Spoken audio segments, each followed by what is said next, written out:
Good day, ladies and gentlemen. This is Sarel van Grenen, aka Mr. VG.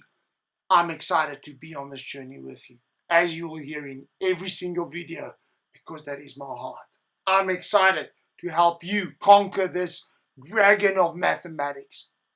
Now, for today's lesson, we are going to have a look at my favorite, fan favorite of all grade 11 functions, which is the parabola. Now, the reason why I love parabolas as a teacher, there's so many questions that I could ask. And that's why you guys don't like it necessarily, because there's so many questions the teacher could ask. So what we are going to have a look at is a beautiful, beautiful exam type question. Now, this exam type question actually comes from a previous year's exam. I chose it so that you can see that it doesn't always have to be a parabola and a straight line. It could also be two parabolas, like this question. So this question states the graphs of fx equal to that and gx equal to that, x squared minus 18, are given below. Now, before I answer anything, I want to give you a little bit of advice. My little bit of advice is analyze what you can out of the specific function given. In other words, read off what you can read off. As much as you can do. So let's start with fx. Now, in fx, first of all, there's a negative in front of the bracket. It's a frowning parabola.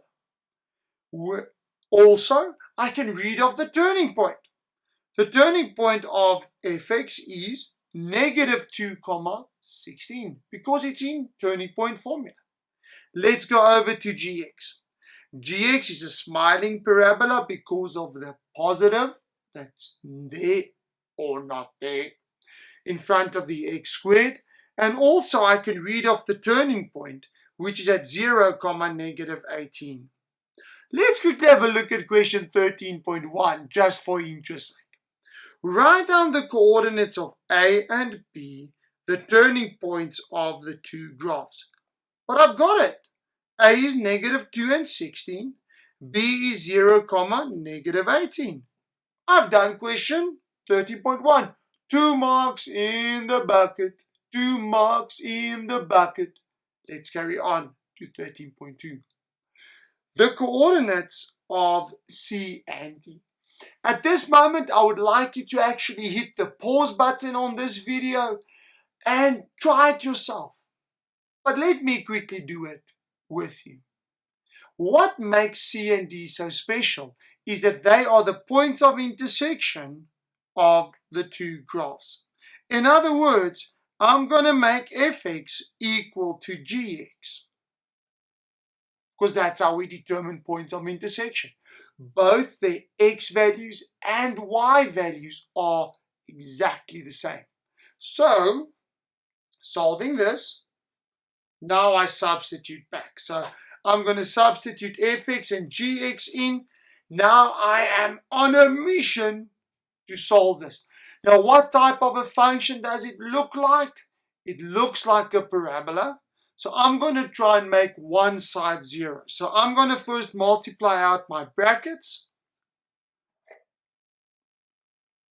After I've multiplied out my brackets, I'm going to simplify the left-hand side. Now, I just want to ask you, please, do not just rush into it. Remember that fx can now actually be written as negative x squared minus 4x plus 12. It's going to come in handy later on. So always remember that the two different formats, the turning point formula, and on the other side, the ax squared plus bx plus c formula, is very handy, both of them for different reasons. So just keep that in mind for going forward. So if I carry on with this, I need to get equal to 0. So I've got 2x squared plus 4x minus 30. I'm dividing by 2 straight through to make the trinomial as simple as possible. And then I'm factorizing all the quadratic formula or the quadratic formula, do not forget about it. And that gives me x equal to 3 or negative 5. Now I'm not done because they're asking me for coordinates. So I need y values as well. So I'm going to first of all take the x equal to 3, substitute it into gx, and I get negative 9. And that is these coordinates because x is on the positive side. But so what if I wanted to use fx? Well, go for it. You would get the same value because fx is equal to gx at these 2 points. Next up, I'm going to have a look at making x negative 5, which gives me 7, so that is c's coordinates. Now you might ask, but so why did you use g? And the reason is simple. It's an easier equation to work with than f of x. So, let's carry on to the next question. Question 13.3. Now, question 13.3 asks me for the length of EF in simplest third form. Now, here's a very important thing. What makes E and F special? Well, they are x-intercepts, but of different graphs. That's why it counts 5 marks. So let's start with the one parabola, f of x. Okay? That is where E is. If I make y to be 0, and here comes the beauty. Remember, I have already multiplied out fx in the previous sum. So I'm going to use that in the sum going forward. Do not forget about that. Now I'm going to solve this by making that the coefficient positive, factorizing, and finding my 2x values. Now if I look at where E is, it cannot be 2 because it's on the negative side of fx. So in other words, 2 is not applicable for this sum. Now let's quickly go over to f.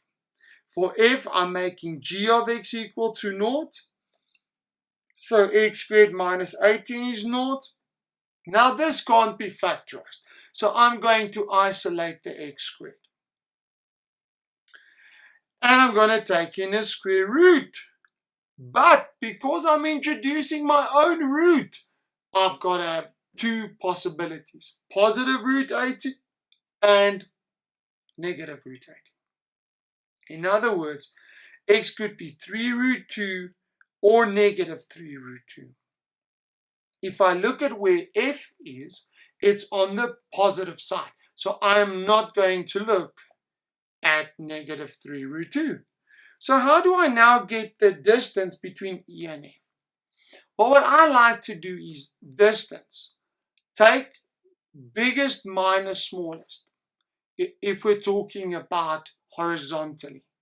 Vertically, we would say highest minus lowest. But biggest, if I look at this, gents and ladies, when I look at EF, I'm going to take the largest, which is 3 root 2, and subtract negative 6. So my answer is 3 root 2 plus 6. And that's it. They're asking us for simplest third forms, so please don't take out your calculators. You might lose a mark because they're asking for simplest third forms. So do not put decimals. Read your questions, ladies and gents. I'm getting very passionate about this. Let's move on to the next question. Question 13.4. Now, question 13.4 asks me about PQ.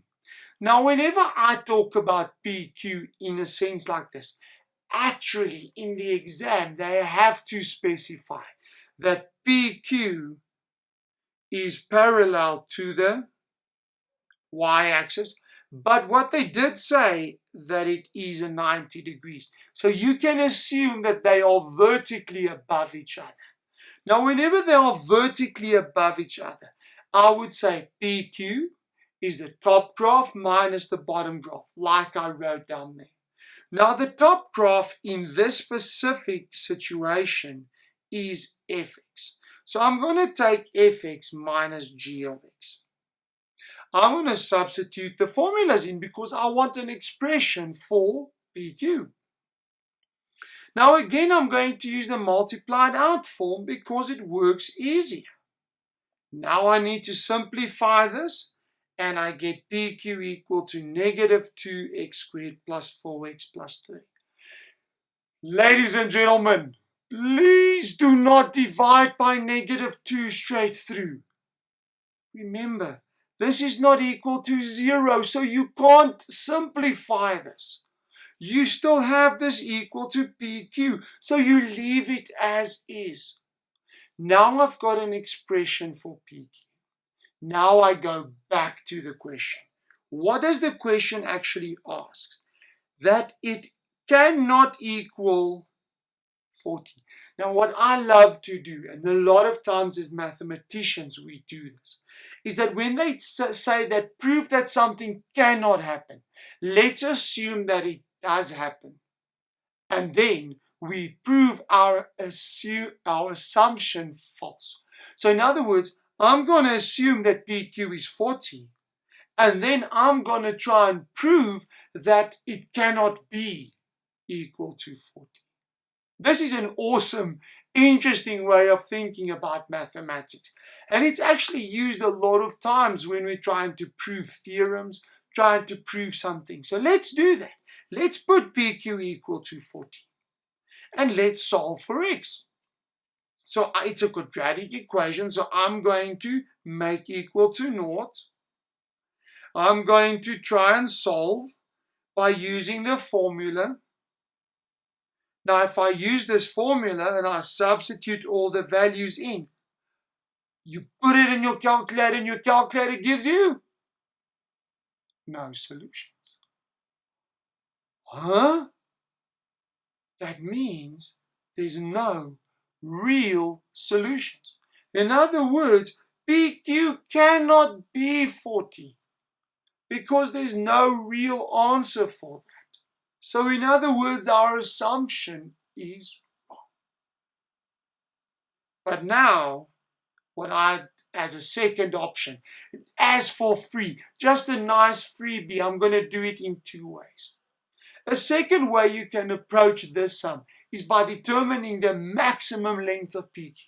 If we have a maximum length, it means that my distance cannot be further apart than this distance. So if I look at the maximum distance, I'm going to look at this.